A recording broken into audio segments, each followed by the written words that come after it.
स्वर। स्वर का, संगीत में स्वर का क्या तात्पर्य है? वह ध्वनि जो स्थिर है, निश्चित है, गूंजदार है और चित्त का रंजन कर सकती है, वह ध्वनि स्वर कहलाएगी। देखो, इससे पहले हमने जाना था ना कि ध्वनि अच्छी भी होती है जो कानों को अच्छी लगती है और कानों को अच्छी नहीं भी लगती है ना। जो अच्छी लगती है वो नाद होती है। तो जब संगीत के काम की जो ध्वनियाँ हैं, 22 ध्वनियाँ, श्रुतियाँ, उनको संगीत के काम के लिए अलग किया गया, 22 ध्वनियों को। उन 22 ध्वनियों पर 7 स्वरों की रचना हुई है। ठीक है, तो श्रुति जो है वो छोटी ध्वनि है, लेकिन स्वर कैसे हैं? गूंजदार। कैसे? स्थिर ध्वनि। वह ध्वनि जो गूंजदार है, स्थिर है, निश्चित है और जो चित्त का रंजन कर सकती है, वह ध्वनि स्वर कहलाती है। समझ आया? दोबारा बोलो। वह ध्वनि जो स्थिर है, गूंजदार है, निश्चित है और जो चित्त का रंजन यानी कि जन मनोरंजन यानी कि एंटरटेनमेंट, जो हमें आनंद की अनुभूति कराए, वो ध्वनि जो है स्वर है। ठीक है, संगीत के काम आने वाली ध्वनि को स्वर कहते हैं। ठीक है, संगीत में जो हम सारे गामा पा गाते हैं, ये संगीत के स्वर ही हैं। तो कितने स्वर है बताओ? अब मैंने आपको हिंट दे दिया, 7 स्वर। कितने स्वर है? 7 स्वर। तो 7 स्वर कौन कौन से बोलो?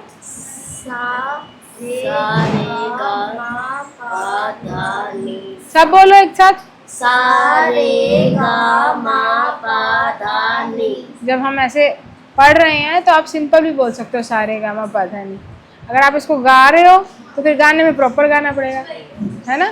तो गाने में प्रॉपर गाना पड़ेगा। सा रे गा मा पा धा नी, सा नी धा पा मा गा रे सा।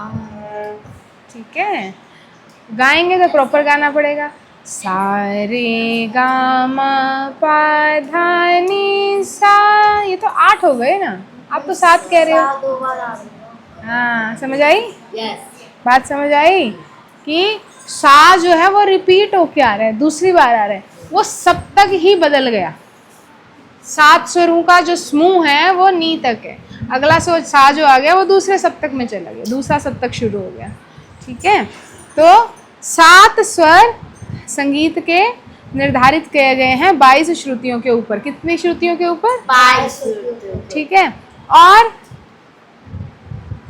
ये जो 7 स्वर हैं ये 2 प्रकार में बटे हुए हैं। कैसे बटे हुए हैं? 2 प्रकार। कौन कौन से हैं? पहला है शुद्ध स्वर। बोलो। शुद्ध स्वर। जिस शुद्ध स्वर 7 स्वर हैं और ये 7 स्वर ही शुद्ध रूप में भी गाए जाते हैं। फिर है विकृत स्वर। बोलो। विकृत स्वर जो हैं, शुद्ध स्वर तो अपने निश्चित स्थान पे गाए जाते हैं और जो विकृत स्वर हैं, विकृत स्वर अपने निश्चित स्थान से थोड़ा पहले या बाद में गाए जाते हैं। विकृत स्वर कितने हैं? 5। विकृत स्वर में 4 स्वर कोमल हैं। कितने? 4 स्वर कोमल हैं। 4 स्वर जो कोमल हैं वो स्वर कौन कौन से हैं? रे, गा, मा, धा। 5 स्वर हो गए, रे, गा, मा, धा, नी, कोमल और तीव्र। तो मा इसमें तीव्र है और रे, गा, धा, नी कोमल है। ठीक है, आपको बात समझ आ रही है? अब कौन से 2 स्वर बच गए इसमें से बताओ? सा और पा। समझ आया? सा और पा स्वर इसमें रह जाते हैं, उनको बोलते हैं अचल स्वर। क्या बोलते हैं? अचल। चलना बोलते हैं आप? चलना। तो वो चल नहीं सकते, वो आगे और पीछे चल नहीं सकते, वो एक ही जगह पे स्थिर रूप में गाए जाते हैं। ठीक है, समझ आ रहा है बेटा? एक ही जगह पे स्थिर रूप में गाए जाने वाले स्वर को क्या बोलते हैं? अचल स्वर। और जो चल सकते हैं वो कौन से बताओ? अभी बताया मैंने। हाँ, चल स्वर कौन से हैं वो? रे, गा, मा, धा, नी। ठीक है, समझ आया? कोमल तो अपने नाम के अनुरूप है। जो कोमल स्वर होते हैं वो सॉफ्ट होते हैं थोड़े, जो तीव्र स्वर होते हैं वो थोड़े शार्प होते हैं, ठीक है, थोड़े तीक्ष्ण होते हैं, और कोमल स्वर थोड़े से सॉफ्ट कोमल होते हैं। समझ आया? और स्वर में आपको, अगर हम स्वर की बात करते हैं, संगीत दुनिया भर का जितना भी संगीत है वो 7 स्वरों पे ही टिका हुआ। 7 मुख्य 7 ही हैं, फिर किसी के दो दो रूप हैं, तो टोटल 12 स्वर हो जाते हैं। कैसे हो बताओ? कितने हैं मुख्य स्वर? कितने हैं? शुद्ध स्वर कितने हैं? कितने शुद्ध स्वर? और विकृत स्वर कितने हैं? विकृत स्वर 5, और 5 विकृत है, जिसमें से 4 कोमल और 1 तीव्र है। ठीक है, तो टोटल स्वर कितने बन गए बताओ? 12। कितने स्वर बन गए? 12। क्लियर है? अभी इसमें आपको कुछ पूछना है मुझसे? समझ आया सबको? ठीक है, तो अब एक बार मैं फिर से रिवाइज करा देती हूँ। स्वर क्या है? स्वर एक ध्वनि है, एक अच्छी ध्वनि है, संगीतोपयोगी ध्वनि है, संगीत में काम आने वाली ध्वनि है। ठीक है, हमने क्या बताया स्वर के बारे में? स्वर एक ध्वनि है, एक अच्छी ध्वनि है, संगीत के काम आने वाली ध्वनि है, जो हमारे चित्त का रंजन कर सकती है, क्योंकि संगीत में वही काम आया जाएगा जो हमें आनंद दे सकता है, वरना कोई नहीं आएगा। ठीक है, अब इसके बाद आते हैं कि कैसी ध्वनि है स्वर में? स्वर में कैसी ध्वनि है? गूंजदार ध्वनि है। कैसी? गूंजदार ध्वनि। और स्वर में गूंजदार ध्वनि है, और क्या है? स्थिर है। क्या है? स्थिर। और हमारे चित्त का रंजन करती है। क्लियर सबको? तो वह ध्वनि जो स्थिर है, निश्चित है, गूंजदार है, हमारे चित्त का रंजन करती है, वह ध्वनि स्वर कहलाती है। स्वर जो है, हमारे भारतीय शास्त्र संगीतकारों ने 7 स्वरों को माना है। कितने स्वरों को माना है? 7 स्वरों को माना है। और वो जो 7 स्वर हैं, कैसे कैसे हैं बताओ? सा रे गा मा पा धा नी। 7 रिपीट हो रहा है ना? अच्छा, इनके शास्त्रीय नाम भी दिए हुए हैं। क्या नाम दिए हुए हैं? शास्त्रीय नाम। कौन कौन से सुने हैं कभी? सारे गा मा पा तो सुना था आपने। सा का नाम है षडज, रे ऋषभ, ग गंधार, म मध्यम, प पंचम, ध धैवत, नी निषाद।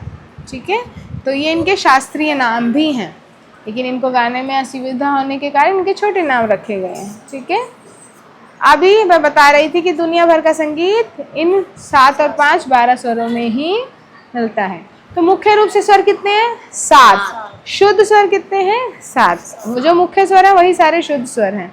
विकृत स्वर कितने हैं? 4। 5 विकृत स्वर है, जिसमें से 4 कोमल और 1 तीव्र है। ठीक है, 4 कोमल कौन से हैं? रे गा धानी। तीव्र स्वर कौन सा है? मा। ठीक है, समझ आया? तीव्र स्वर कौन सा है? मा। अब ये तो हुई बात, आपने सुन लिया। जब आप इसे लिखेंगे, अब मान लीजिए 2 स्वर हैं आपके पास, मैं आपको बताया जाए कि शुद्ध रे नहीं लग रहा, कोमल रे लगाना है आपको गाते वक्त, तो पता कैसे चलेगा? कहीं पे लिख दिया आपने तो पता कैसे चलेगा इसका? तो इसका चिन्ह दिया गया है। चिन्ह दिया गया कोमल रे के नीचे, कोमल रे गा धानी, कोमल स्वर चारों हैं जितने भी, उनके नीचे चिन्ह लगाया जाता है अंडरलाइन का। ठीक है, क्या चिन्ह लगाया जाता है? अंडरलाइन का। स्वर के नीचे सीधी रेखा का चिन्ह लगाया जाता है। ठीक है, ठीक है। और जो तीव्र माँ है उसके ऊपर खड़ी रेखा का चिन्ह लगाया जाता है। ठीक है, तो 7 और 5 12 स्वर हैं, 7 शुद्ध, सारे गा मा पा धा नी। ऐसे? हाँ, ऐसे। Very good. 5 विकृत स्वर हैं, जिसमें रे गा मा धा नी।